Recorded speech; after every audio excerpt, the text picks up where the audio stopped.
You look at trees and label them just so, for trees are trees, and growing is to grow. You walk the earth and tread with solemn pace one of the many minor globes of space.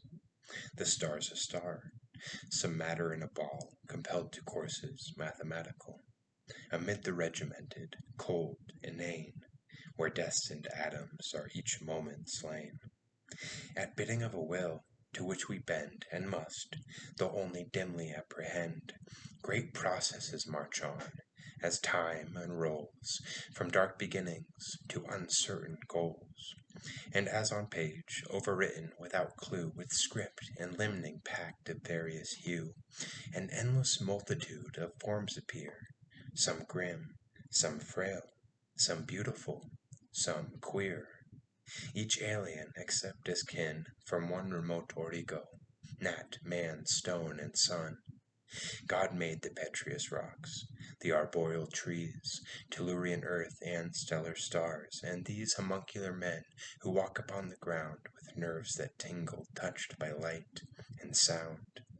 The movements of the sea, the wind in boughs, green grass, the large, slow oddity of cows, thunder and lightning, birds that wheel and cry, slime crawling up from mud to live and die. These each are duly registered and print the brain's contortions with a separate dint.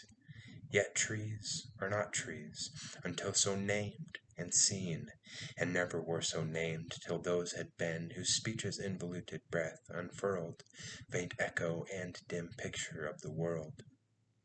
But neither record nor a photograph, being divination, judgment, and a laugh, response of those that felt the stir within by deep monition movements that were kin to life and death of trees, of beasts, of stars, free captives undermining shadowy bars, digging the foreknown from experience, and panning the vein of spirit out of sense. Great powers they slowly brought out of themselves, and looking backward they beheld the elves, that wrought on cunning forges in the mind, and light and dark on secret looms entwined. He sees no stars, who does not see them first of living silver made the sudden burst to flame like flowers beneath an ancient song, whose very echo after music long has since pursued. There is no firmament, only a void, unless a jeweled tent, myth woven and elf patterned, and no earth, unless a mother's womb whence all have birth. The heart of man is not compound of lies, but draws some wisdom from the only wise, and still recalls him. Though now long estranged, man is not wholly lost, nor wholly changed. Disgraced he may be, yet is not dethroned, and keeps the rags of lordship once he owned, his world dominion by creative act, not his to worship, the great artifact. Man, sub-creator, the refracted light through whom is splintered from a single white to many hues, and endlessly combined in living shapes that move from mind to mind. Though all the crannies of the world we filled with elves and goblins, though we dared to build gods and their houses out of dark and light, and sow the seed of dragons, 'twas our right, used or misused, the right has not decayed, we make still by the law in which we're made. Yes, wish-fulfillment dreams we spin to cheat our timid hearts and ugly fact defeat. Whence came the wish, and whence the power to dream, or some things fair and others ugly deem? All wishes are not idle, nor in vain. Fulfillment we devise, for pain is pain, not for itself to be desired, but ill, or else to strive or to subdue the will. Alike we're graceless, and of evil this alone is dreadly certain. Evil is.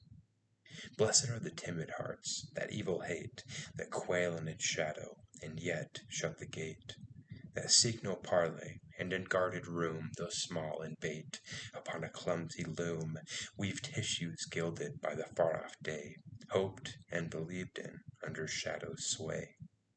Blessed are the men of Noah's race, that build their little arks though frail and poorly filled, and steer through winds contrary towards a wraith, a rumor of a harbor guessed by faith. Blessed are the legend makers with their rhyme of things not found within recorded time. It is not they that have forgot the night, or bid us flee to organized delight in lotus isles of economic bliss, forswearing souls to gain a scarce kiss, and counterfeited that, machine-produced, bogus seduction of the twice seduced.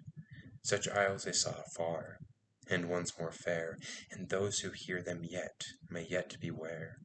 They have seen death, and ultimate defeat, and yet they would not in despair retreat, but oft to victory have tuned the lyre, and kindled hearts with legendary fire, illuminating now, and dark hath been, in light of suns, as yet by no man seen.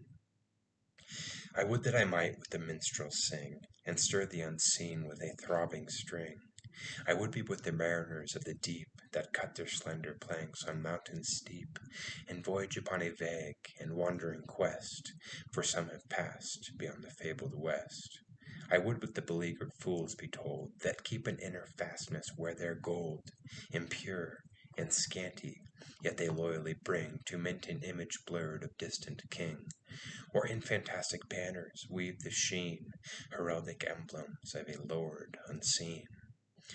I will not walk with your progressive apes, erect and sapient, before them gapes the dark abyss to which their progress tends, if by God's mercy progress ever ends, and does not ceaselessly revolve the same unfruitful course, with changing of a name. I will not treat your dusty path and flat, denoting this and that, with this and that, your world immutable, wherein no part the little maker has with maker's art. I bow not yet before the iron crown, nor cast my own small golden scepter down. In paradise, the eye may stray from gazing upon everlasting day, to see the day illumined and renew from mirrored truth the likeness of the true. Then looking on that blessed land 'twill see that all is as it is, and yet made free. Salvation changes not, nor yet destroys garden nor gardener, children nor their toys. Evil it sees not, for evil lies not in God's picture, but in crooked eyes, not in the source, but in malicious choice, and not in sound, but in tuneless voice. In paradise they look no more awry, and though they make anew, they make no lie. Be sure they still will make, not being dead, and poets shall have flames upon their head, and harps whereon their faultless fingers fall. There each will choose forever from the all.